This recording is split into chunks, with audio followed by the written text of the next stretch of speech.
Hello everyone, welcome to the channel eye of law. मेरे इस channel पे आपको लॉ से रिलेटेड वीडियोस देखने को मिलती हैं। आज हम अपना स्टार्ट करने वाले हैं एक नई सीरीज जिसका नाम है द एडवोकेट एक्ट 1961। ठीक है, ये ना एक ऐसी गाइड है जो इंडिया में एडवोकेट्स की हिस्ट्री, यानी कि जो एडवोकेट है उनके इतिहास के बारे में, डेफिनेशंस और लीगल प्रोफेशन को शेप करने वाले इंपॉर्टेंट सेक्शंस को ना बेसिक और आसान शब्दों में हमें समझाती है। चलिए वीडियो को स्टार्ट करते हैं। इस वीडियो में हम 6 पॉइंट्स को कवर करेंगे। इंट्रोडक्शन, जहां हम देखेंगे कि ये एक्ट आज के समय में क्यों जरूरी है। फिर हम देखेंगे हिस्ट्री, यानी कि 1879 से लेकर 1961 तक लीगल सफर कैसा रहा। फिर देखेंगे द बिल, यानी कि इसका ड्राफ्टिंग, जो हम कहते हैं जिसको प्रारूपण, और इसके मेन फीचर्स यानी कि इसकी मेन विशेषताएं क्या हैं। फिर देखेंगे हम इम्प्लीमेंटेशन, कि ये एक्ट पूरे इंडिया में कैसे इन्फोर्स किया गया। फिर डेफिनेशंस होंगी कुछ जो जरूरी लीगल डेफिनेशंस हैं और इस एक्ट में यूज की गई हैं। फिर की प्रोविजंस, तो इसके सबसे important sections, section number 1 to section number 33 को डिटेल में एनालिसिस करेंगे। One law one class one profession, the advocate act 1961, इसका सबसे बड़ा मेन मकसद है one law one class one profession लाना। इस एक्ट ने अपने से पहले इंडियन बार काउंसिल एक्ट को रिप्लेस करके पूरे देश में लीगल प्रोफेशन को यूनिफाई किया, यानी कि एकीकृत किया। इस एक्ट का सेंट्रल आइडिया बहुत सिंपल है। लीगल प्रैक्टिशनर की ये एक सिंगल क्लास यानी कि एकल वर्ग होनी चाहिए, जिसे हम कहते हैं एडवोकेट। ये एडवोकेट इंडिया के किसी भी कोर्ट या ट्रिब्यूनल में अपीयर हो सकते हैं। Section number 17 and sub section 4 के मुताबिक एक एडवोकेट एक समय में सिर्फ एक ही स्टेट बार काउंसिल के साथ रजिस्टर हो सकता है, मगर वो अपना नाम दूसरे किसी स्टेट बार काउंसिल में ना ट्रांसफर कराने के लिए बिल्कुल फ्री होता है। अगर हम एट अ ग्लांस देखें तो ये एक्ट 1961 में इनैक्ट हुआ।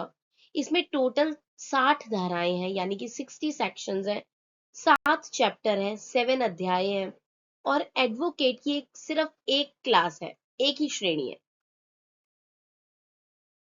अगर हम एडवोकेट एक्ट 1961 के हिस्ट्री की बात करें, ठीक है, तो लिखा हुआ है from scattered practitioner to one profession. यानी कि अगर 1879 में हम देखें तो जो लीगल प्रैक्टिशनर एक्ट था ना, उसके तहत लॉयर्स को अलग अलग कैटेगरीज जैसे कि एडवोकेट्स, वकील, बैरिस्टर एंड प्लीडर्स में बांटा हुआ था। ठीक है, 1947 में इंडिपेंडेंस के बाद एक यूनिफाइड जुडिशरी यानी कि एकीकृत न्यायपालिका की जरूरत महसूस हुई। फिर 1953 में बार को रेगुलेट करने के लिए ऑल इंडिया बार कमेटी का गठन किया गया। 1955 में लॉ कमीशन ने अपनी 14th रिपोर्ट में कमेटी के व्यूज को एंडोर किया, एंड देन 1961 में फाइनली एडवोकेट एक्ट पास हुआ और सभी क्लासेस को मर्ज करके एडवोकेट्स की एक सिंगल क्लास बना दी गई। ठीक है, इसका मतलब है कि 1961 से पहले लीगल प्रोफेशन में अलग अलग कैटेगरीज थी और सब कैटेगरीज थी, जैसे कि एडवोकेट्स थे, लॉयर्स थे, वकील थे, बैरिस्टर थे और प्लेडर्स थे। इन सबकी पोजीशन और राइट्स ना अलग अलग होते थे। लेकिन जब हमारा द एडवोकेट एक्ट 1961 पास हुआ तो इस एक्ट ने सारी की सारी पुरानी कैटेगरीज को आपस में मर्ज कर दिया, यानी कि मिला दिया, और सबको मिलाकर एक सिंगल क्लास बना दी, जिसे एडवोकेट्स कहा गया। इसमें ना एक सीनियर स्टेटस जो है उसको अलग से रिकॉग्नाइज किया गया। ठीक है, उसमें क्या किया गया, अगर किसी एडवोकेट के पास कोई एक्सेप्शनल स्किल है या कोई एक्सपीरियंस है ना, तो सुप्रीम कोर्ट या हाई कोर्ट उन्हें सीनियर एडवोकेट का टाइटल दे सकती है। तो अगर इजी वर्ड्स में हम देखें तो 1961 से पहले लॉयर्स अलग अलग नाम और ग्रुप्स में बटे हुए थे। इस एक्ट ने उन सभी ग्रुप्स को खत्म करके सबको एक बराबर दर्जा दे दिया। ठीक है, जिसको हम कह देते हैं एडवोकेट्स। और इसमें सुपीरियर स्टेटस के रूप में सिर्फ सीनियर एडवोकेट की कैटेगरी को रिकॉग्नाइज किया गया, जिसको भी कौन दर्जा देता है, सुप्रीम कोर्ट और हाई कोर्ट ही, उनके स्किल्स को देख करके।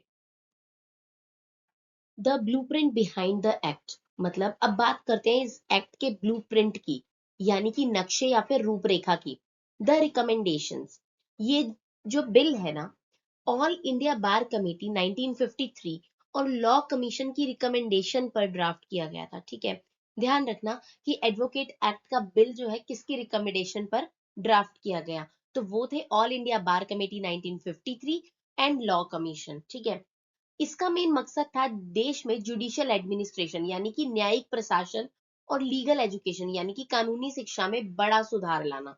ठीक है, इसमें ना दो सबसे मुख्य बातें थी, दो मेन इंपॉर्टेंट बातें थी। Dual system preserve for now, यानी कि शुरुआत में कलकत्ता और बॉम्बे हाई कोर्ट्स के ड्यूअल सिस्टम यानी कि द्वैध प्रणाली, इनको रिकॉग्नाइज किया गया, जिसे बाद में एबॉलिश करने के ऑप्शन रखे गए।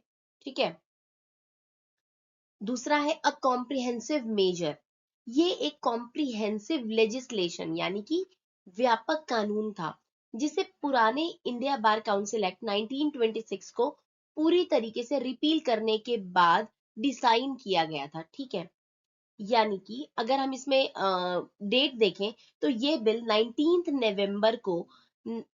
नवंबर 1959 को ऑफिशियली गैजेट ऑफ इंडिया में पब्लिश हुआ था। ठीक है,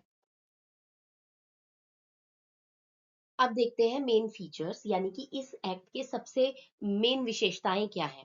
तो इसका सबसे मेन इंपॉर्टेंट विशेषता ये है कि इसने ऑल इंडिया बार काउंसिल के गठन पर जोर दिया। ठीक है, यानी कि इस एक्ट ने कहा कि एक नेशनल बॉडी, एक राष्ट्रीय निकाय का एस्टेब्लिशमेंट जरूरी है, जो एडवोकेट्स का रेगुलेशन करेगी और उन्हें सुप्रीम कोर्ट समेत पूरे इंडिया में प्रैक्टिस करने का अधिकार देगी, राइट देगी। अ सिंगल क्लास, सभी तरीके के प्रैक्टिशनर को मिला एक सिर्फ एक सिंगल क्लास, जिसे कहा गया एडवोकेट्स। इसके बाद आया यूनिफॉर्म क्वालिफिकेशन, देश भर में जितने भी एडवोकेट्स थे ना, उनके एडमिशन और एनरोलमेंट के लिए एक जैसी क्वालिफिकेशन और प्रोसीजर तय किया गया। फिर आया मेरिट बेस्ड हायरार्की, यानी एडवोकेट्स को उनके मेरिट्स और एक्सपीरियंस के हिसाब से सीनियर एडवोकेट और दूसरे एडवोकेट्स में डिवाइड किया गया। नेक्स्ट है ऑटोनोमस बार काउंसिल्स, पूरे इंडिया के लिए एक सेंट्रल बार काउंसिल और हर स्टेट के लिए अलग अलग ऑटोनोमस बार काउंसिल्स बनाए गए। ठीक है, तो ये कुछ मेन फीचर्स थे इस एक्ट के।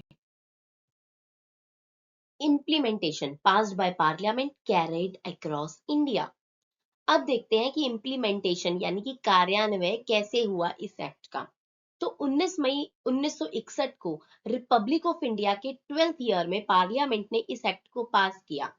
सेंट्रल गवर्नमेंट द्वारा इंप्लीमेंट किए गए इस एक्ट में कुल 60 सेक्शंस हैं, 7 चैप्टर्स हैं। ठीक है, व्हाई दिस मैटर्स, तो इस एक्ट ने लीगल प्रैक्टिशनर से जुड़े पुराने कानूनों को बदलकर एकेडमिक क्वालिफिकेशन यानी कि शैक्षणिक योग्यता, रजिस्ट्रेशन और डिस्क्वालिफिकेशन यानी कि अयोग्यता में पूरे देश में एक यूनिफॉर्म सिस्टम लागू किया, एक समान प्रणाली लागू कि अगर कि पूरे देश में किसी को भी एडवोकेट बनना है ना, तो उसके लिए उनकी क्वालिफिकेशन और डिस्क्वालिफिकेशन पूरे देश में एक ही है। इसमें एक एक्सेप्शन आया कि जब ये एक्ट बना तब ये पूरे इंडिया में लागू था, सिवाय जम्मू एंड कश्मीर के। ठीक है, जहां इसके बाद इसे ना बाद में एक्सटेंड किया गया था, जो कि हमें पता था जब हमारा JNK रीऑर्गेनाइजेशन हुआ था। अब देखते हैं कि इस एक्ट में कौन से लीगल टर्म्स या डेफिनेशंस को यूज किया गया। ठीक है, तो सबसे पहले advocates, section number 2 subsection 1A, इसका मतलब है कि कोई भी ऐसा व्यक्ति जो इस एक्ट के तहत बनाए गए किसी भी रोल में रजिस्टर्ड हो। इसने पुरानी क्लासेस जैसे कि वकील, प्लेडर्स और अटॉर्नीज को ना बिल्कुल रिप्लेस कर दिया। नेक्स्ट है आपका appointment day, section number 2 subsection 1B, वो दिन जब इस एक्ट के प्रोविजन जो है ऑफिशियली फोर्स में लाए गए थे, ऑफिशियली लागू हुए थे। नेक्स्ट है bar council of India, section number 2 section subsection 1E और सेक्शन नंबर 4, ये एक सेंट्रल काउंसिल है जो इन सभी टेरिटरीज के लिए एस्टेब्लिश की गई जहां ये एक्ट अप्लाई होगा। ठीक है, नेक्स्ट है law graduate, section number 2 subsection 1H, मतलब ये लॉ ग्रेजुएट्स कौन होते हैं, तो ऐसे व्यक्ति जिसने इंडिया के लॉ द्वारा रिकॉग्नाइज्ड किसी भी यूनिवर्सिटी से लॉ में बैचलर डिग्री कंप्लीट की है वो होते हैं लॉ ग्रेजुएट्स। नेक्स्ट डेफिनेशन आ रही है लीगल प्रैक्टिशनर, जो कि गिवन है सेक्शन नंबर 2 सबसेक्शन 1(1) में। तो इसमें हाई कोर्ट के एडवोकेट्स या वकील, प्लेडर, मुख्तार्स और टैक्स एजेंट्स शामिल हैं। अब कहते हैं हाई कोर्ट क्या होता है, तो सेक्शन नंबर 2 सबसेक्शन 1(g), इसमें ना कोर्ट ऑफ जुडिशियल कमिश्नर शामिल नहीं होते सिवाय कुछ स्पेसिफिक सेक्शंस के। नहीं तो दिल्ली के लिए दिल्ली हाई कोर्ट और बाकी सभी स्टेट्स के लिए उनका अपना रिस्पेक्टिव हाई कोर्ट इसी में आता है। फिर कहते हैं रोल, जो दिया हुआ सेक्शन नंबर 2 सबसेक्शन 1(k) में। तो ये एडवोकेट्स और लीगल प्रैक्टिशनर्स की ना एक लिस्ट है जो इस एक्ट के अंदर मेंटेन की जाती है, इसे हम आगे के किसी वीडियो में देखेंगे। फिर आता है स्टेट रोल, जो सेक्शन नंबर 2 सबसेक्शन 1(n) में दिया गया है। तो सेक्शन 17 के तहत हर एक स्टेट बार काउंसिल एडवोकेट्स की जो लिस्ट तैयार और मेंटेन करती है ना, उसे ही हम स्टेट रोल कह देते हैं, ठीक है। अब देखते हैं कि स्टेट क्या होता है। तो सेक्शन नंबर 2 सबसेक्शन 1(1) एक ऐसी कंट्री या टेरिटरी जो पॉलिटिकल कम्युनिटी के रूप में एक सिंगल स्टेट गवर्नमेंट के साथ ऑर्गेनाइज हो, उसे क्या कहते हैं, स्टेट कहते हैं। इसमें यूनियन टेरिटरी शामिल नहीं होती है, ठीक है। फिर कहते हैं कि सीनियर एडवोकेट्स कौन होते हैं। तो सेक्शन नंबर 16 कहता है कि एक ऐसा टाइटल है जो सुप्रीम कोर्ट या हाई कोर्ट किसी एडवोकेट को उसके स्किल, एक्सपीरियंस और उसकी एक्सपर्टीज के बेसिस पर देती है। इसमें एक्सेप्शंस अगर हम देखते हैं तो वही जो मैंने आपको इसके एक्सटेंट के बारे में बताया था कि शुरुआत में जम्मू एंड कश्मीर और गोवा, दमन और दीव में ना, जैसे जितने भी ये यूनियन टेरिटरीज थे ना, इस एक्ट के कुछ प्रोविजंस और डेफिनेशन एग्जेम्प्ट थे, वहां पे मुक्त थे वो, ठीक है। इसका मतलब एक एक्ट एडवोकेट्स की एक सिंगल क्लास और एक two tier bar council structure को, जो है दो स्तरीय बार काउंसिल संरचना, जहां सेंट्रल में बार council of India and state में स्टेट बार काउंसिल्स होती हैं, इनको अप्लाई करता है। अब देखते हैं application and state bar councils, ठीक है। देखिए सेक्शन 1 की अगर हम बात करें एप्लीकेशन ऑफ द एक्ट, तो ये एक्ट पूरे देश में इफेक्टिव है। J&K और गोवा, दमन, दीव, इन सारी यूटीज में ना ये सेंट्रल गवर्नमेंट द्वारा ऑफिशियल गैजेट में नोटिफाई की गई डेट से शुरू होता है, ठीक है। अगर सेक्शन नंबर 3 की बात करें स्टेट बार काउंसिल, तो ये सेक्शन हर एक स्टेट में एक स्टेट बार काउंसिल एस्टेब्लिश करता है। यूनियन टेरिटरी के को उनके पड़ोसी स्टेट के साथ ज्वाइन किया जाएगा, जबकि दिल्ली का अपना अलग बार काउंसिल है। हर काउंसिल अपना एक चेयरमैन और एक वाइस चेयरमैन इलेक्ट करती है। ये स्टेट बार काउंसिल की डेफिनेशन में भी आप ऐड कर सकते हो। अब देखते हैं बार council of India and body corporate. तो देखिए सेक्शन नंबर 4 कहता है बार काउंसिल ऑफ इंडिया के बारे में। मतलब ये पूरे देश के लिए एक all India bar council establish करता है। इसमें ना एक्स ऑफिशियो मेंबर्स के रूप में अटॉर्नी जनरल और सॉलिसिटर जनरल होते हैं, और हर एक स्टेट बार काउंसिल से एक मेंबर इलेक्ट होकर इसमें आता है। मतलब definition of bar council of India. Section number 5 कहता है bar council as a body corporate, यानी कि हर एक बार काउंसिल एक बॉडी कॉर्पोरेट यानी कि निगम निकाय है, ठीक है, जिसकी परपीचुअल सक्सेशन यानी कि शाश्वत उत्तराधिकारी और एक कॉमन सील होती है। ये प्रॉपर्टी होल्ड कर सकती हैं और कॉन्ट्रैक्ट्स कर सकती हैं, और इनके नाम पर केस किया चलाया जा सकता है। अब देखते हैं international ties and terms of office. Section 7(a) हमें बताता है इंटरनेशनल लीगल मेंबरशिप। देखिए बार काउंसिल ऑफ इंडिया के पास ये पावर है कि वो इंटरनेशनल बार एसोसिएशन जैसे इंटरनेशनल लीगल बॉडीज को ज्वाइन कर सके, उनकी फीस पे करे और इंटरनेशनल कॉन्फ्रेंसेस में डेलीगेट भेजने के लिए फंड्स दे सके, ठीक है। और सेक्शन नंबर 8 हमें बताता है टर्म्स ऑफ ऑफिस। तो स्टेट बार काउंसिल के मेंबर्स के टर्म यानी कि उनका कार्यकाल रिजल्ट्स डिक्लेयर होने की डेट से 5 साल तक का होता है। अगर इलेक्शंस में देरी हो रही है तो बीसीआई इस टर्म को रीजन रिकॉर्ड करके मैक्सिमम 6 महीने तक एक्सटेंड भी कर सकती है। अब देखते हैं मीटिंग एंड स्टाफ। तो सबसे पहले आ रहा है section number 10(a) transactions of business. देखिए स्टेट बार काउंसिल की मीटिंग ना उसके रिस्पेक्टिव हेडक्वार्टर्स में होती है, और बार काउंसिल ऑफ इंडिया की मीटिंग जो होती है वो न्यू दिल्ली में होती है।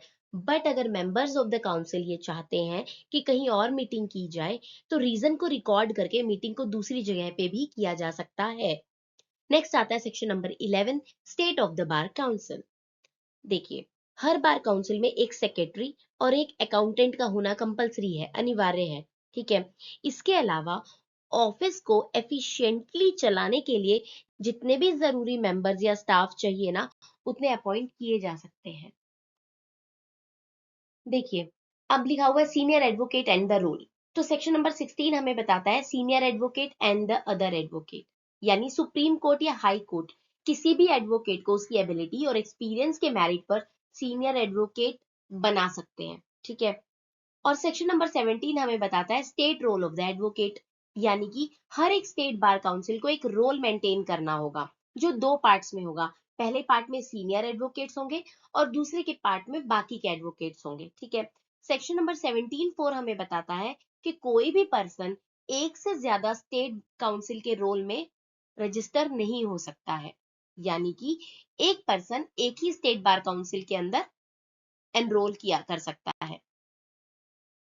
अब देखते हैं ट्रांसफर एंड एनरोलमेंट। तो सेक्शन नंबर 18 हमें बताता है ट्रांसफर बिटवीन स्टेट।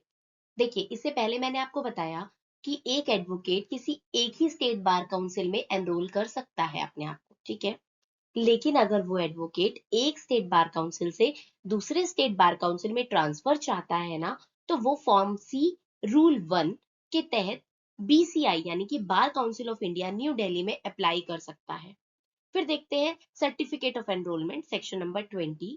तो एनरोलमेंट होने पर स्टेट बार काउंसिल जो है एक सर्टिफिकेट इशू करती है। अगर किसी पर्सन का परमानेंट एड्रेस चेंज हो रहा है ना, तो 90 दिन के अंदर उसे रेलिवेंट स्टेट बार काउंसिल को रिपोर्ट देनी जरूरी होती है कि मेरा एड्रेस चेंज हो गया है। ठीक है। अब देखते हैं section number 24A, disqualification of enrolment, यानी कि जो एनरोलमेंट हुआ है किसी भी स्टेट बार काउंसिल के साथ, उसका डिस्क्वालिफिकेशन कैसे हो सकता है, उसको रद्द कैसे कर सकते हैं।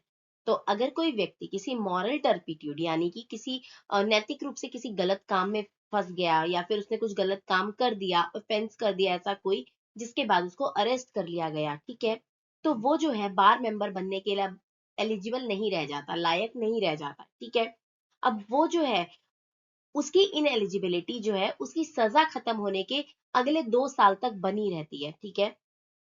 अगर disqualification arises after enrolment, supreme court के मुताबिक अगर एनरोलमेंट के बाद ये डिस्क्वालिफिकेशन अराइज होती है ना, तो उस एडवोकेट को बार से 2 साल का सस्पेंशन या डिस्क्वालिफिकेशन सर्व करना होगा। ठीक है। यानी कि अगर अभी उसको एनरोलमेंट उसने करवाया नहीं है और उसको किसी तरीके से ऑफेंस में अरेस्ट किया गया है, तो सजा खत्म होने के अगले 2 साल तक वो अप्लाई कर भी नहीं सकता। और अगर उसने वो ऑलरेडी मेंबर है किसी स्टेट बार काउंसिल का, तो स्टेट बार काउंसिल से वो 2 साल के लिए सस्पेंड हो जाता है। अब देखते हैं right to practise law, section number 29, 30 and 33।